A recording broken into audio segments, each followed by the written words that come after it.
rest, we're able to recharge and just draw away from everything that's going on. This week, we're looking at emotional health. And I want to share this because sometimes in churches, the only thing we tend to talk about is what is spiritual, because there is this idea that only the spiritual stuff really matters to God. The more I learn, the more I grow, the more I study. I just don't believe that to be true. In fact, I believe that our entire life, all that we are, our emotions, our physical health, our physical bodies, our finances, our relationships, our social settings, that all of this stuff, the way that we live and everything that we are, everything that we do, that all of it matters to God. And so one of the first questions people have is, well, where do you draw scriptural authority for that? Where do you get that from? Well, one of the best is right out of the Gospel of John, and it's the Gospel of John, chapter 1, verse 14. If you want to look there, you can. If not, I'm just going to read it. But John chapter 1, verse 14 says, "The Word became flesh." Now, who is the Word? Jesus. Jesus became flesh. He got everything that we have. The Word became flesh and made his dwelling among us. We have seen his glory and the glory of the one and only Son, who came from the Father, full of grace and truth. Think about that. So often when we talk about Jesus, don't we talk about Jesus' divinity? We talk about Jesus being like God, and we know that Jesus was a man. We know that he walked the earth, but we don't talk about that very often. But Jesus became flesh. It means that everything that we experience as a person, Jesus experienced. Over the years, that has hit me very profoundly, very deeply. He's experienced everything I've had. That means all of the emotions that we're going to talk about today, he experienced. Problems with people. Ever had problems with people? Hopefully I'm not the people you had problems with. It means he's experienced that. Joy, sadness, anger, everything that we can talk about, he experienced. He became flesh, fully human, fully divine. What a mystery, and yet that's what the scripture tells us. And one of the best verses that I think helps us to understand the way this played out is going to be the Gospel of Luke, chapter 22, verse 44. This is where Jesus is praying in the Garden of Gethsemane right before the crucifixion is about to happen. Right before Judas hands him over, he's betrayed. And so here he is praying, and what we read, the NRSV, is, "And being in anguish, he prayed more earnestly, and his sweat was like drops of blood falling to the ground." Now I want you to think about that, because Jesus didn't write this verse about himself. Somebody else wrote this verse about him. In Luke, it was Luke the physician. Imagine seeing someone you love in so much pain, in so much anguish, that you say that they were sweating like drops of blood. This was deep, intense emotion, wasn't it? Absolutely. So our emotions have a great grounding in humanity, but also in the creation which God made, which means that they're part of us, something that God has given us from the very beginning. And so I've invited Shannon up here. This is Shannon Dietz, if you don't know Shannon. Shannon and Trista have been at Cornerstone for about 6 months, right? But I've known you guys for several years. I worked for Shannon at one point, and we had a good time, got to know each other pretty well, the bad, the ugly, all that fun stuff. And I have been privileged to keep that relationship going, and so I appreciate you being here today and helping me talk. And she said, "How are we going to do this?" And I said, "I don't know, we'll figure it out." Well, then she wrote everything out. I'm like, "I tell you what, I'll just interview you. This is great. Take the work off me, and I'll just interview you, and you can talk." If you don't know, my style's a little different than James. He's very relaxed. Well, I'm what you would call anal retentive. I had to type everything out. Which worked for me, so I printed it, and I'm good to go. So what we're going to do, there's 6 basic emotions that we're going to talk about that absolutely everybody has. We're going to look at what they are, their purpose, and then kind of how to process through them basically. Sound good? I hope so, because if you don't like it, you're in for a rough road. The next 30, 45 minutes, an hour, I don't know how long it's going to take. We'll see. So the first emotion that we have on here is anger. You want want to talk a little bit about anger, maybe what it is and the purpose and how we work with it? Okay, so first of all, I want to say that I'm actually really scared to do this. And I lecture in a college as well as have a practice for counseling. But talking in a spiritual context is new for me. So my basic premise with the emotions today is that they're all opportunities for spiritual growth. So I'm living that moment right now because I'm fearful, and this is an opportunity. It is. Okay, so to start with anger. Again, I do think it's an opportunity for spiritual growth. I think it's really easy to be a Christian in a church. Absolutely. I think it's harder to be a Christian in the world when we have to deal with the world. People. And so one of the best things I think about being a Christian is it's a lot about forgiveness, it's a lot about acceptance, it's a lot about love and compassion. And when we are angry, we get a moment where we get to act like a Christian in the world. We get to, instead of showing anger, we get to show compassion and love. We get to accept the world for what it is, even if it's not what we want. I love that approach to it because sometimes when we have anger, we hide it very deeply in the church because we feel that having anger is a sin. That's actually not true. In fact, if you were to go back to Ephesians 4, verse 26, you would read, "Be angry, but do not sin." It is okay to be angry. It can only be a problem depending upon how we deal with it or how we show it, how we display it. And if we were to take it and use it in a way that shows compassion or that demonstrates forgiveness, what an amazing thing. You were angry and you forgave me. Not always the reaction that we get when anger surfaces, right? Sometimes when anger surfaces, you see our wrath. And yet as Christians, it would be much nicer if something else came out. So how can we kind of work through anger? What are some of the techniques? So I have a couple of techniques I thought of. And the first one I'm going to say is breathe. And I think you should breathe for every single emotion. Breathe. That is like the single best thing you can do. And I think it is a spiritual basis for it too. There's a number of places in the Bible that it talks about the breath of God. Absolutely. One that I found, and Jamie's much better at this, but one that I found was Job 33:4. "The Spirit of God has made me, and the breath of the Almighty gives me life." So when we breathe, we are immediately connected to God. And we want to be connected to God for everything, but especially when you're having a difficult time. So breathing connects you immediately to God. Physically, what breathing does is you can't be angry and calm at the same time. And if you breathe, your body has to calm. So I think breath is really important. That's pretty amazing. Have you ever tried to be angry and calm at the same time? It doesn't work, does it? And those calming breaths, honestly, we've done this for years as I was able to work with kids. You can get them to breathe deep. And sometimes when I was working with kids, I needed to breathe deep. It works really well. Lots of experience with breathing. And I joke, but it's true. And I want you to remember it. When we're angry, one of the first things we can do is to breathe. And I think the great thing about breathing first, too, is then angry words can't come out of your mouth because you are taking that moment to actually breathe. And so you can't say something because I'm going to pick on my husband.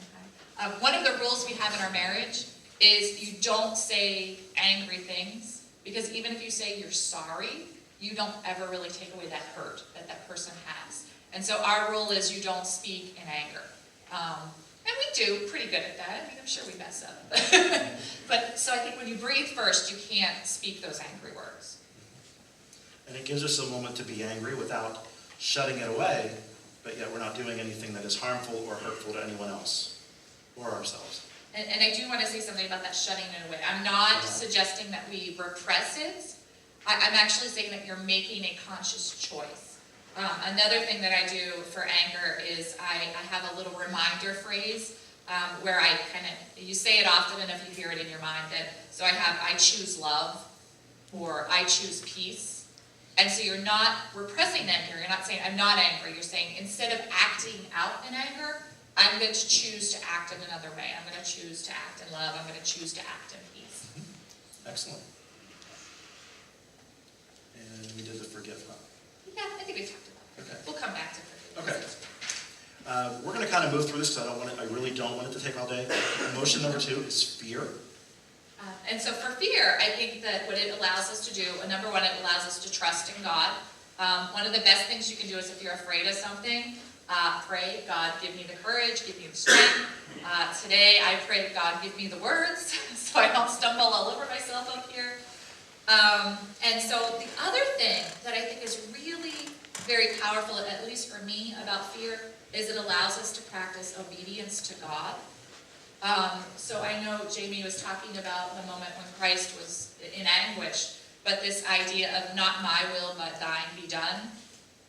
And so when we're fearful of saying that, out loud, saying this is not my show, this is your show. So tell me, God, what it is you want me to do. How do I address this fear? Think of some of the ministry opportunities, think of some of the obedience opportunities that we miss because of fear. Sometimes we are very quick to walk away from something because we're not sure how it will be received. We're not sure if I can do that. I mean, how many times have we stopped ourselves because I can't do that, or I'm not sure I can do that? And fear is really what's at work there. Now, we would never say I was afraid to do it. Most likely not. We're not really going to express that. We may think that inside and realize it later. But fear can stop us from really being obedient, from ministering, from connecting, from even experiencing great things. One of the things that I was terrified of growing up was riding roller coasters. I had no idea why. Had never been on them, and I was terrified of them. You know what happened? One day I decided, this is nuts. And I went on every coaster I could. I knew why I was afraid then, but it was different. It was different. At least at that point I had an experience, and now I love them. But there is this huge difference in not doing something just because of that fear, and maybe having an experience that you didn't find pleasant. What a huge difference there. But it allows us to put that practice of obedience right into use in the world and around us, and to help us grow. I was just kind of thinking, with that whole breathing thing, when you can take a few seconds to meditate. Yeah. Isn't that a possibility in that, with that whole anger and with the fear? So anything else that would go along with fear? I think it's really important, and I can say this for all of them, if you're going to use those kind of reminder phrases, you want to start using them day to day, even when you're not in that moment of fear, you're not in that moment of anger, because otherwise it's like going to the gym and trying to lift 400 pounds. Can anybody here lift 400 pounds? Okay, I can't either. But if I went to the gym every day and was lifting weights, I'm going to get stronger and stronger and stronger. If you wait till you're fearful, if you wait till you're angry to try to use these, it's like trying to lift 400 pounds. So you want to use it throughout your day-to-day. You want to use it in all opportunities to kind of get stronger. One of the things I do for breathing is every time I see the color red, I ask myself to take a couple of breaths, and I do this because I drive a lot.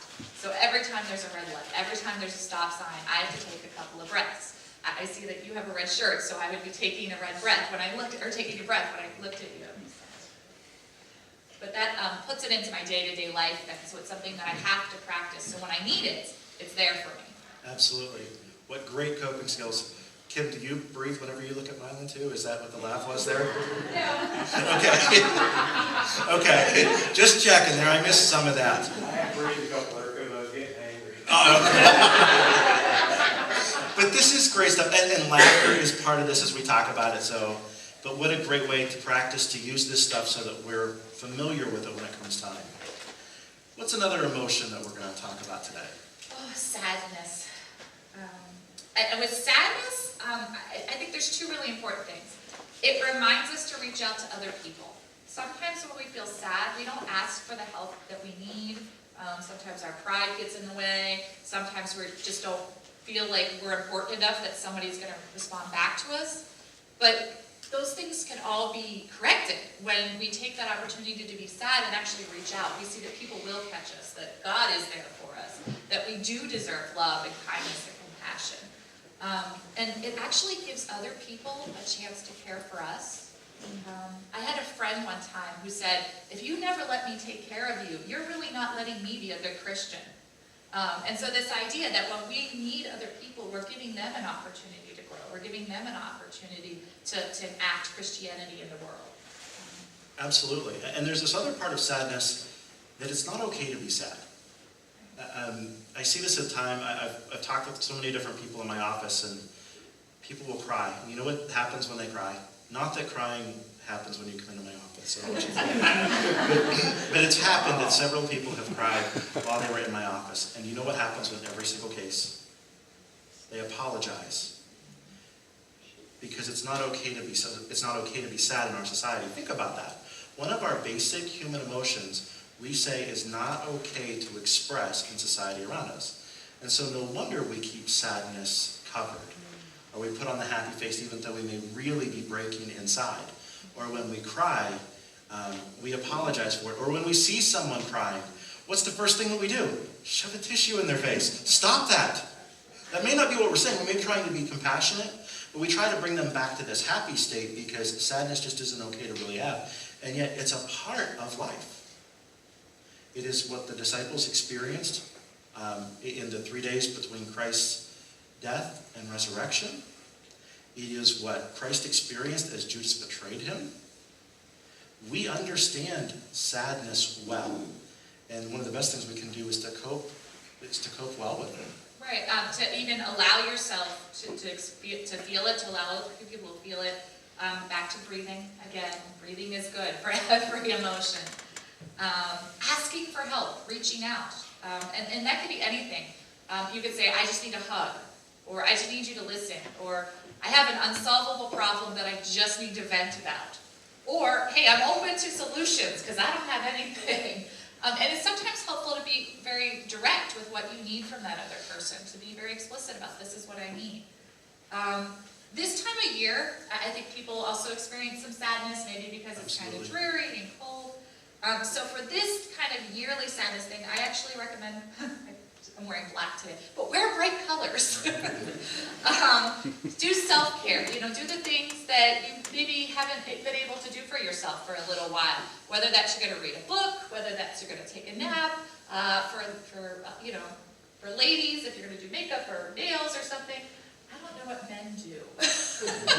we hunt and fish. Kill something. That's kind of what it comes down to.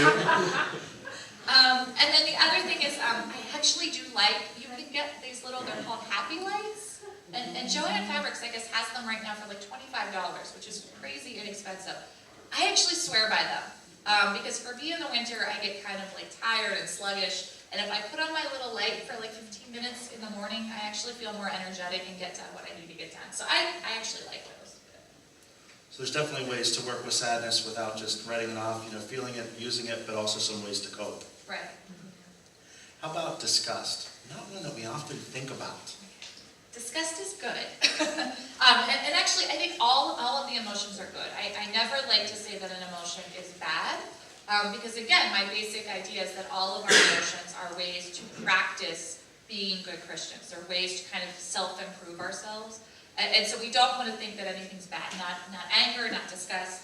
But disgust serves on a physiological level, basically to keep us safe. You don't want to eat rotten food.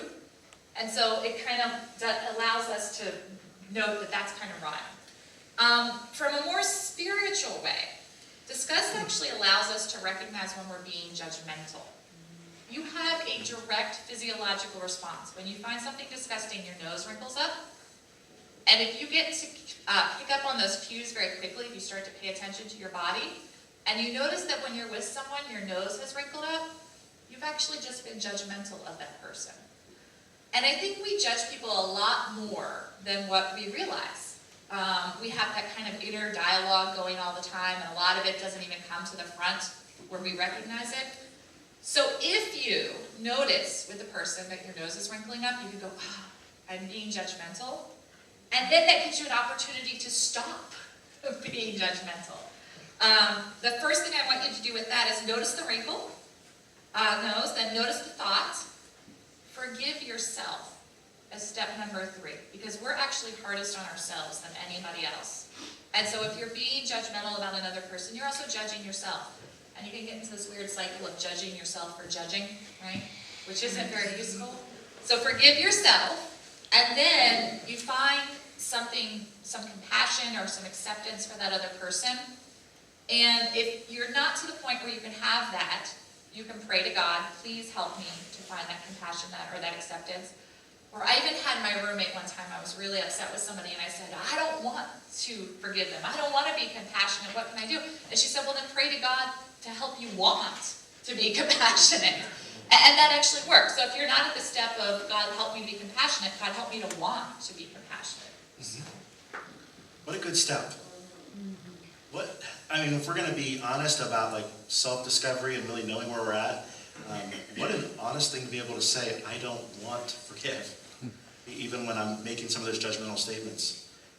What a good step for growth. And just to let you know, disgust is probably the only emotion I don't recommend extra breathing for, especially if you're around smelly fish. Don't breathe deeply then. And then how about, we have two more. So, and these ones are fun, I think. Well, with surprise, you can have very pleasant surprises, or you can have surprises where there are things that happen that you're not ready for and maybe not expecting. But with both, they help us recognize there's some kind of a change in our environment. They give us insight. They prevent us from being on autopilot like so many of us do. So that gift is that we have insight. The other good thing about surprises, it helps us to notice joy. How many people get so busy with their lives that good things are happening and they don't even pay attention? It's easy. Yeah, and so with surprise, that causes you to actually stop and go, oh, something good just happened. This is great. And then with the less prepared for surprise, or we feel kind of uneasy with surprise, it gives us an opportunity for us to learn, oh, this is something I wasn't prepared for. And then that allows us to trust God even more and to say, okay, God, I know that you still have a plan in my life and it's still acting. This isn't something that's been complete or finished, and allows us to keep working with that. I was just thinking about being surprised. I had a brilliant idea to buy alley flashlights for Christmas. Santa brought those. One is a headlamp, one is a flashlight. Multiple times I have been surprised in the morning with a light in my eye. I'm not sure if it's good or bad yet. Breathe. I'm breathing.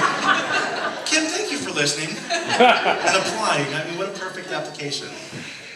And so with that, very great, absolutely, I agree. The other thing is, for surprises, I think you should culture gratitude daily. Really taking an opportunity to be grateful for what you have. And so with this, you could have reminder phrases. I am so grateful and blessed, you could say to yourself. You could keep a gratitude journal where you actually write it down, which is kind of nice because sometimes you look back on it and you don't realize, wow, this year really was a great year. Look at everything that happened. And then something simple that we do at our house is when we all sit down to dinner, we all go around the dinner table and say one thing that we were grateful for that day. And so that just helps us then to kind of encourage each other to even remember to be grateful. And then with surprise, you culture gratitude, but I think you should also culture joy daily. I used to work in an office where one of the receptionists would come in and she'd go, "Happy Monday!" And it was so pleasant to have somebody that was in that kind of a mood on a Monday morning that I actually but I actually incorporate that now, that when I go somewhere, I'll always be very glad to say Happy Monday, because I think that's important to kind of bring that joy to the forefront too. It's much better than the groan for Monday morning, I was thinking. What a better way to start that off. And then the last thing for the surprises maybe that aren't as pleasant as what we want is, again, remembering there are opportunities for spiritual growth, and saying, absolutely everything is perfect and according to God's plan. So when we're facing something that maybe we're not sure how we're going to face yet, this is absolutely perfect. It's according to God's plan. I'm going to work through it. So. Cool. And our last one? Happiness. Yay. And the purpose of this emotion, I think, is that God wants us to be happy. I really think that's, I am a parent, and I want my children to be happy whenever possible. I'm hurt when they're hurt. And so I think we always have to remember that, God is our Father. So He wants us to be happy. Want me to say more? No, go ahead. You're doing good. I also think that happiness is supposed to be our natural state. I think when people are connected to God, they feel very happy, they feel very joyous. And so my kind of interpretation from that is God is happiness. And the more we're connected to God, the happier we are. Yeah, there's a contentment there as everything is working well, as we are connected, as we are able to process and deal with some of the stuff that we don't always deal with. It really can make a difference in our day-to-day life. Anything else? And so for these things you can do, what's the thing I'm going to say first? Every emotion. Breathe. Yes, so definitely breathe. And breathe in that happiness. Sometimes when we think about breathing, we're thinking about breathing things out. But actually breathe in happiness. Breathe in the good. Again, cultivate joy daily. Really take the opportunity to mark when things are going well. And also gratitude. Be very grateful for the happy moments that we get. Absolutely. So I bet you're thinking this is not the typical sermon that we do at Cornerstone, right? It's not. Because sometimes we need to do things differently, and if we've always done things a certain way, and it's not getting some of the things that we need to do, then we have to change it. Which is why we changed things today to talk about this, because this just isn't a regular sermon that you're going to do. But I want you to think about something. Before you write this off and say, oh, they were just talking about emotions, and I'm so glad in a couple weeks when we just go back to talking about spiritual stuff. It's really not the knowledge of Christ that saves us. It's our experience with Christ that saves us. We can know all the right things to do, but if we don't live it out, then there is this huge disconnect. And so when we look at the way Christ lived, he lived in community with people. Those disciples, for good or bad, were always following Jesus. They were stuck to him, right? He said, follow me, and they didn't quit. They just wouldn't go away, even when they really messed up. And so that meant that he had to work with their humanness in his humanness, and to help them process all of the emotions that we are processing. At Cornerstone, we are really blessed because we have 3 people who really specialize in doing this on a daily basis. Shannon is one, Bev is another, Cinda is a third. How awesome is that we have 3 people who specialize in processing emotions and helping us work through the stuff that we work through with other people and also with ourselves. And so I would encourage you, if you're sitting here saying, you know what, maybe I need to talk about some of this stuff. I haven't always done the best job processing my emotions and I need to learn a little bit. I'd encourage you to hit one of these 3 ladies up and say, maybe we can set up a time to talk. Just something to think about. I also have a spiritual inventory for you. And this comes right out of the book that I was using to draw some of this stuff here. The book is called The Emotionally Healthy Church. It's an older book. But it is a great book, and there is this spiritual inventory in there. You can go through, you can score it, and then if you want to talk about it, I will gladly talk about it with you. I have about 15 of them up here. I'll make more if you want it. I just wasn't running off a ton until I knew. So if that's something you want, come on up after church or after the service, and we'll do that. With that, I think this is maybe a good spot to stop. Here's what I'm hoping, though, that this is helpful for you. That this is something that you'll be able to come back to. Remember, it will be on our website. If you're saying, I didn't catch all that stuff, or I don't remember what all was shared, it's going to be on the website. You can go back through and watch it. Or maybe you have a friend or a loved one who is struggling that really could learn to process their emotions. You could say, we can do this together, not just watch the video. You know, don't just say, go watch this and you'll be fine. We could do this together because emotions we so often process. Emotions we often process in community, with one another. So what a great way. I thank you all. Shannon, thank you. Let's close in prayer. Dear God, thank you for this time together. Thank you for this opportunity to learn about these emotions that you have given us.